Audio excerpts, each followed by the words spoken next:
Politički pokret Crno na belo zvanično je osnovan 1. juna, nakon što je nekoliko dana ranije profesor Vladimir Vuletić najavio osnivanje nove političke organizacije. On je naglasio da je pokret antirežimski, ali i podjednako udaljen i od stavova, delanja i ponašanja takozvane srpske opozicije. Upitali smo profesora Vladimira Vuletića šta će biti osnove delovanja pokreta Crno na belo. Pokret koji sam osnovao, dakle Crno na belo za pravednu Srbiju, treba dodati da je to njegov puni naziv, u suštini ima nameru da u potpunosti radi na povratku silovane pravne države.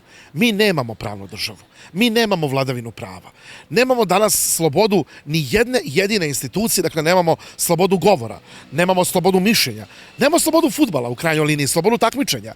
Jednostavno, u takvoj situaciji mi danas imamo samo činjenicu da predsjednik vlade Republike Srbije, predsjednika države naziva šefe, da vrhovni javni tužilac, lica zaklonjenog fasciklom, izlazi iz predsjedništva Srbije, a ne znamo šta je uopšte radio tamo. Dakle, imamo situaciju da nismo jednaki pred zakonom. Ono što je najvažnije, naš pokret je već juče promovisao politički program koji smo nazvali Velika povelja sloboda.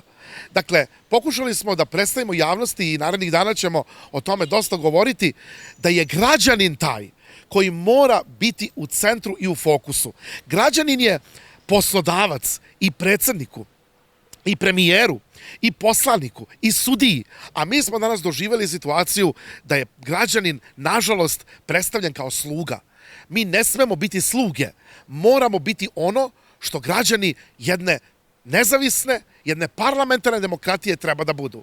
A to je apsolutno slobodni, nezavisni i u svemu, dakle, spremni da brane vladavinu prava. Onda, kada je nepravda zakon, tada otpor mora da postane naša dužnost. To je ideja programa koji Crno na belo želi da predstavi, a to je pre svega, dakle, stroga vladavina prava.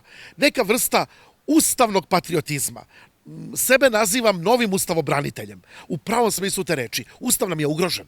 Zakoni su nam pogaženi.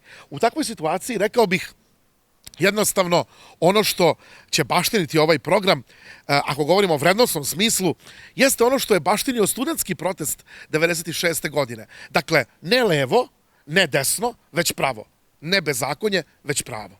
Pokret Crno na belo za pravednu Srbiju, koji je osnovao bivši potpredsjednik Partizana Vladimir Vuletić, javnosti je predstavio politički manifest pod imenom Velika povelja sloboda. Iza povelje su stali i Milan Veruović kao potpredsjednik pokreta, dr. Rade Panić koji vodi Sindikat lekara i farmaceuta Srbije, Vladimir Terzić iz pokreta Buđenje i Dragan Guberinić iz pokreta Front slobode. Sam osnivač rekao je da je glavni cilj pokreta odbrana Ustava, zakona i povratak vladavine prava. On je naveo niz primjera koji dokazuju da u Srbiji zapravo nema poštovanja slobode govora, slobode mišljenja, ali ni slobode institucija. Vuletić je istakao da bi građani trebalo da žive u parlamentarnoj demokratiji u kojoj bi oni bili ti od kojih vlast zavisi, dok je danas na snazi obrnuta situacija u kojoj su građani sluge vlasti. On je istakao da moto pokreta nije ni levo ni desno, već pravo, aludirajući na povratak pravne države.